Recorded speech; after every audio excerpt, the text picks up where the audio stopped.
Hey everyone, and welcome back to the channel. Before we dive into today's chilling narrative, a quick favor.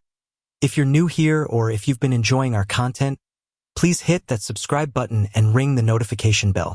Truly helps us bring more captivating stories like this one to you. Your support means the world. Now, dim the lights, perhaps grab a warm drink, and prepare yourselves. Because tonight, we're delving into a story so dark, so unsettling, it ripped through the fabric of American society, leaving a scar that still resonates. This isn't just a tale. It's a journey into the heart of a nightmare, a chronicle of fear, and the relentless pursuit of justice.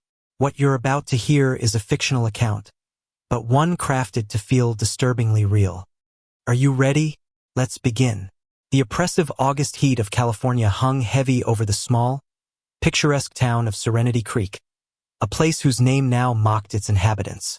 It was a town of manicured lawns, two-car garages, and dreams woven into white picket fences. Until August 12, 2007. The call came in just after midnight, a frantic, almost inaudible shriek from a woman who gave her address on Willow Lane before the line went dead. Officer David Miller, a 10-year veteran with a receding hairline and a perpetually weary sigh, was the first on the scene. The house, a charming two-story colonial, stood silent, its windows dark. A single porch light cast long, dancing shadows of leaves onto the lawn. David's hand instinctively went to his sidearm as he approached the front door, which stood ajar, a sliver of darkness beckoning. The air inside was thick, not just with the summer humidity, but with something else, a metallic tang, faint but unmistakable. Blood. David's flashlight beam cut through the gloom, painting a chaotic picture. Furniture overturned, a shattered vase on the floor, and a trail of crimson leading deeper into the house. He called for backup, his voice tight, the usual easygoing rhythm gone. What David found in the living room would forever be etched into his memory, a tableau of unimaginable horror. Dr. Alan Peterson, a respected local surgeon, lay sprawled on the Persian rug, his chest a bloody mess, eyes wide and unseeing, fixed on the ceiling. His wife, Sarah, a vibrant elementary school teacher, was slumped against a grand piano, her face contorted in a final, silent scream. Their teenage daughter, Emily, was found upstairs in her bedroom, a scene of a struggle, her young life extinguished with a brutality that defied comprehension. This wasn't a robbery gone wrong. Nothing of value seemed to be missing. This was personal. This was rage. The Serenity Creek Police Department, a small force accustomed to petty theft and neighborhood disputes, was immediately overwhelmed. Detectives Laura Hayes, sharp-witted and relentless, and her partner, Mark Jensen, a grizzled veteran with a sixth sense for darkness, were assigned to the case. Laura, with her piercing blue eyes and an uncanny ability to connect disparate pieces of information, took the lead. Mark, with his quiet intensity and a lifetime of witnessing humanity's worst, provided the necessary grounding. 3 victims, no forced entry, no obvious motive, Laura stated at the initial briefing, her voice calm despite the storm brewing inside her. The brutality suggests a crime of passion, but the lack of connection between the victims and the absence of any history of conflict for the Petersons contradicts that. The crime scene yielded few clues. A single, smudged fingerprint on a glass, too incomplete to be useful. A faint, almost imperceptible footprint in the flower bed outside, belonging to a brand of tactical boot not commonly worn in Serenity Creek. And a chilling detail. Each victim had a small, intricately carved wooden bird placed on their chest. A swallow, a robin, and a sparrow. Each bird was a different species, meticulously crafted, almost beautiful in its macabre context. What's with the birds? Mark grumbled, running a hand through his thinning hair. Some kind of signature? Or a message? Laura mused, staring at the crime scene photos. But what message? The murders sent a shockwave not just through Serenity Creek, but across the nation. The Peterson family was the epitome of the American dream, and their brutal slaying in the sanctity of their home ignited a primal fear in everyone. News channels ran constant updates, speculating on motives, calling for justice. The quiet town was suddenly swarming with media vans, forensic teams, and FBI agents. The serenity was gone, replaced by a pervasive sense of dread. 2 weeks later, as the initial shock began to morph into a simmering anxiety, another family was targeted. This time, in the affluent coastal town of Santa Monica, over 300 miles south. The Miller family, Robert, a successful tech executive, Carol, a beloved kindergarten teacher, and their twin 10-year-old boys, Ethan and Owen, were found dead in their luxurious oceanfront home. The scene was eerily similar.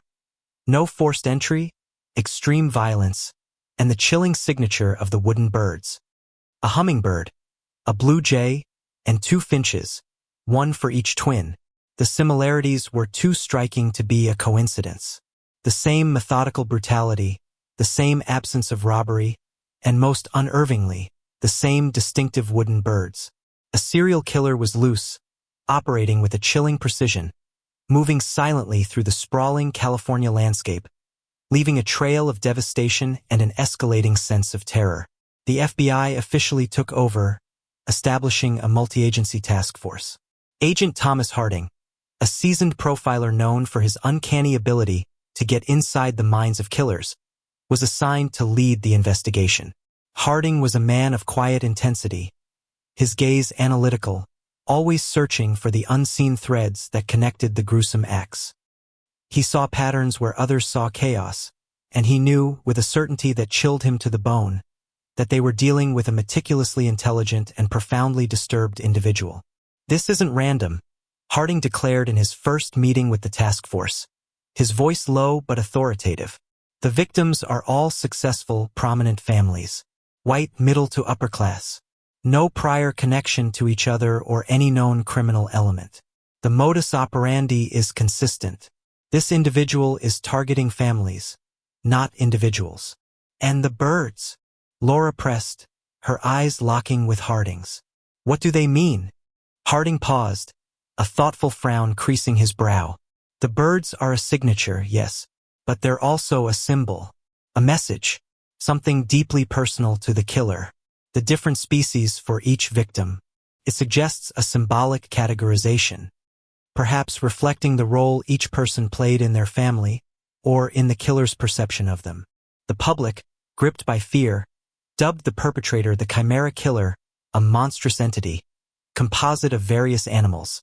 A fitting name for a killer whose motives seemed as twisted and unnatural as the mythical beast.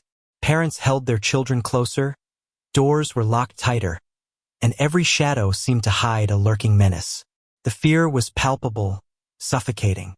Back in Serenity Creek, David Miller, still haunted by the images from Willow Lane, found himself constantly checking his own home's locks, glancing over his shoulder. The town that had once been synonymous with peace was now a crucible of suspicion and terror. Laura, poring over the case files late into the night, felt the weight of the victims' lives pressing down on her. 3 families, 9 lives extinguished. Each family was meticulously researched, every detail scrutinized, every possible connection explored and discarded. There was no link, no shared past, no common enemy that could explain this level of targeted, cold-blooded violence. Yet there had to be something tying these seemingly disparate families together, something that spoke to the killer, something that ignited this inferno of destruction. The wooden birds, she thought again, the only consistent, tangible link. What was it about these birds? What secrets did they hold? As the days bled into weeks, the Chimera killer remained an elusive phantom, and the quiet whisper of dread in California grew into a deafening roar. The hunt was on, but the predator seemed to be one step, perhaps even many steps, ahead. The shadow of the Chimera killer stretched long and cold across California. The initial panic had solidified into a grim reality.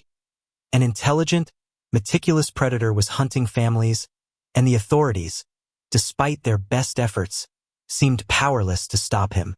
After the Santa Monica massacre, a third family, the Chengs, a prominent Asian American family in San Jose, met the same horrific fate 2 weeks later. This time, a family of 4. Michael, a venture capitalist, Susan, a university professor, and their 2 daughters, aged 7 and 14. For more wooden birds, an owl, a dove, and 2 hummingbirds lay on their chests, silent witnesses to an unspeakable act. The pattern was undeniable, yet maddeningly elusive. 3 families, 3 distinct regions of California, all affluent, all seemingly unconnected. The psychological toll on the task force was immense. Laura Hayes, typically unshakable, found herself snatching mere hours of sleep, her dreams haunted by the vacant stares of the victims. Mark Jensen's usual cynicism had given way to a quiet, simmering frustration. Agent Harding, while maintaining a composed exterior, could feel the weight of public expectation and the growing fear that they were chasing a ghost. "He's escalating," Harding stated at a tense morning briefing, the dark circles under his eyes betraying his exhaustion. "The frequency is increasing. Serenity Creek, then Santa Monica 2 weeks later, then San Jose 2 weeks after that. If the pattern holds, we have roughly a week and a half before he strikes again."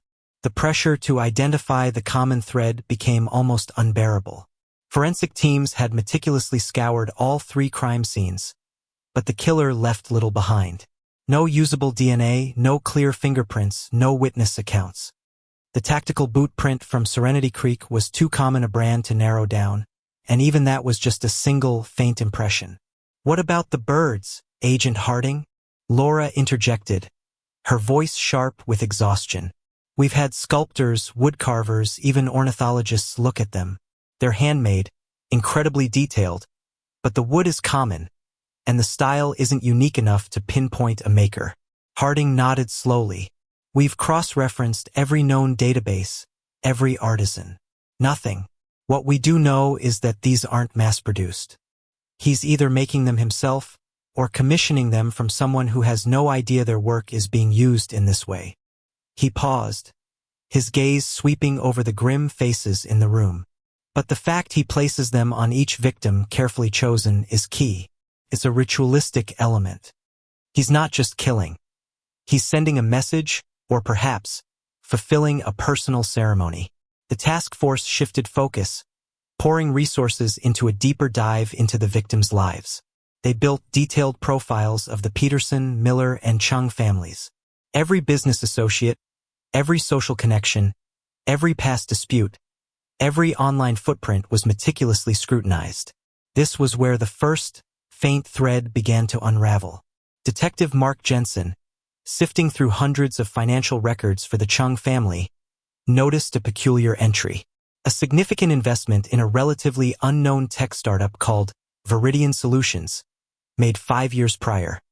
It wasn't unusual for a venture capitalist, but what caught his eye was a similar, though smaller, investment by Robert Miller, the tech executive from Santa Monica, in the very same company around the same time. "Hey, Laura," Mark called out, his voice cutting through the hum of the bullpen. "Check this out. Miller and Chung both invested in Viridian Solutions.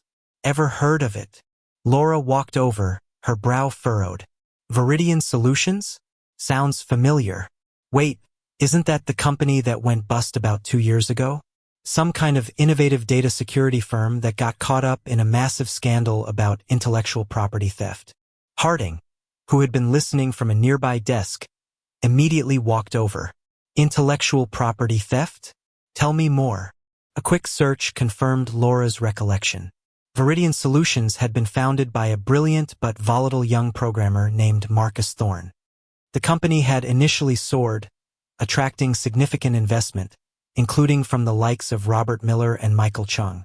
However, a bitter legal battle erupted when Thorne accused his former business partner, a man named Jeremy Hayes, no relation to Laura, of stealing proprietary code, leading to a countersuit accusing Thorne of fraudulent business practices and exaggerating his technology's capabilities. The scandal had been ugly, public, and ultimately, Viridian Solutions collapsed, leaving its investors with significant losses and its founder, Marcus Thorne, utterly ruined and publicly disgraced. "So, 2 of our victims lost money in this Viridian Solutions fiasco," Mark summarized, a glimmer of excitement in his eyes. "What about the Petersons?" A rapid search of Dr. Alan Peterson's financial records revealed no direct investment in Viridian Solutions. The initial hope deflated slightly. "Damn it," Mark muttered. "So much for our common link." But Laura's mind was racing. Wait, Dr. Peterson was a surgeon, right? High profile. Did Viridian Solutions have any connections to the medical field, maybe in data security for hospitals? Further digging revealed that Viridian Solutions had, in fact, been pitching a revolutionary data encryption system specifically designed for patient records to several major hospitals in California. While Dr. Peterson wasn't an investor, his name appeared on an advisory board for St. Jude's Hospital, one of the hospitals Viridian Solutions had been actively pursuing as a client. The contract had ultimately fallen through, with St. Jude citing concerns regarding the integrity of Viridian's technology, concerns that directly mirrored the allegations made during the intellectual property scandal. He wasn't an investor, but he was connected, Laura stated, a growing sense of revelation dawning on her. He was part of the decision-making process at St. Jude's that ultimately rejected Viridian Solutions system. That would have been a massive blow for Thorne, coming from a respected figure like Peterson. Harding's eyes narrowed. So all three families, in some way, contributed to the downfall or financial ruin of Marcus Thorne and Viridian Solutions. Miller and Chung as investors who lost capital, and Peterson as an influential figure who likely contributed to a critical contract falling through, further cementing the company's bad reputation. A chill ran through the room. The common thread had been found, not in a direct personal connection, but in a shared, devastating impact on one man's life. Marcus Thorne. "Let's get everything we can on Marcus Thorne," Harding commanded, his voice sharp with renewed urgency. His current whereabouts, his history, his psychological profile. Everything. Marcus Thorne's profile painted a picture of a man who had once been on the cusp of greatness, a Silicon Valley prodigy with a brilliant mind, whose ambition had been crushed under the weight of scandal and accusations. After the collapse of Viridian Solutions, Thorne had spiraled. He lost his home, his reputation, and according to public records, had a brief, public breakdown documented by local news outlets at the time. He had become reclusive, disappearing from the public eye. His last known address was a small, rented apartment in Oakland, but he hadn't been seen there for months. He was consumed by Viridian Solutions, a former colleague told investigators, his voice tinged with pity.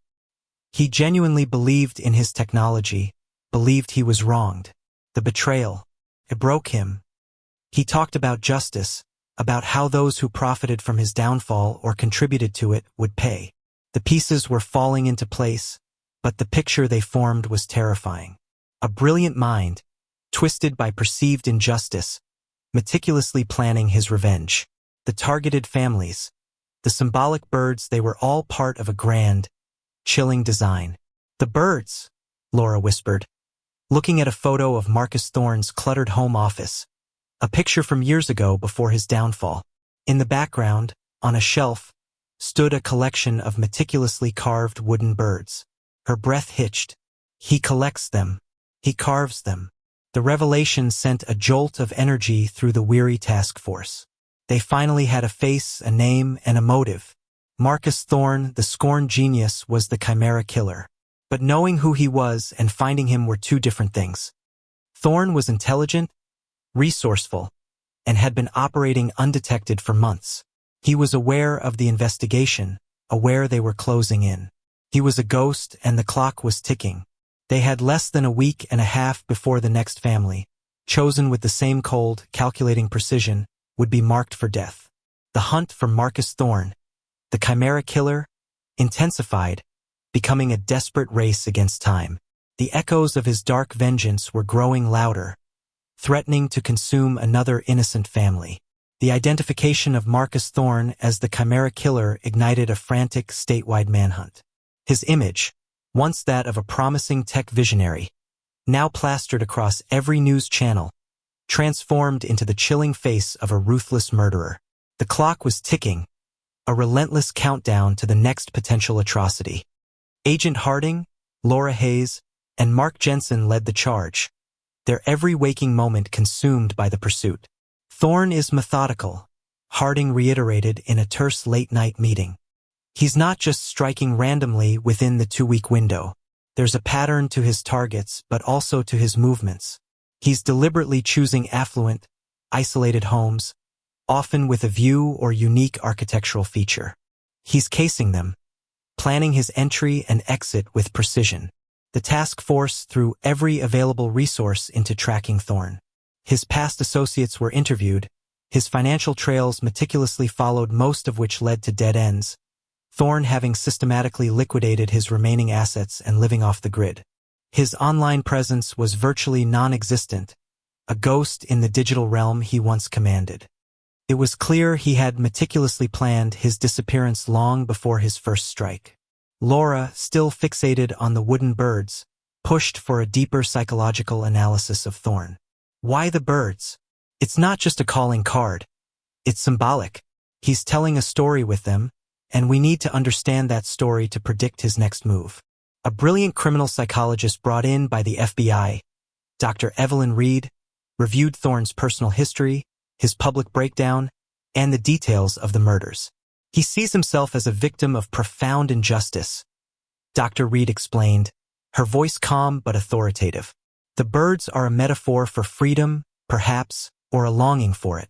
Each species has a specific meaning. Swallows for hope and return, robins for new beginnings, sparrows for humility, doves for peace, owls for wisdom. He's assigning these traits or their absence to his victims.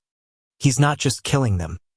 He's judging them, symbolically stripping them of these qualities he believes they don't deserve, or that they took from him.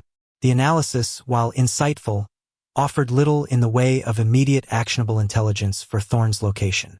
The pressure mounted, the media's scrutiny intensified, and the public's fear reached a fever pitch. Then, a break. A seemingly insignificant detail, unearthed by a diligent analyst sifting through thousands of CCTV footage hours. A blurry image from a gas station camera in a remote part of Sonoma County, captured 3 days after the San Jose murders. It showed a figure, heavily disguised but with a gait eerily similar to Thorne's, purchasing gas for a beat-up, dark blue pickup truck. The truck wasn't registered to Thorne, but the distinctive dent on the rear bumper matched a vehicle reported stolen months ago, far from his known haunts. The location, Sonoma County, was a new geographical area for Thorne, but it fit the pattern of affluent, somewhat isolated communities.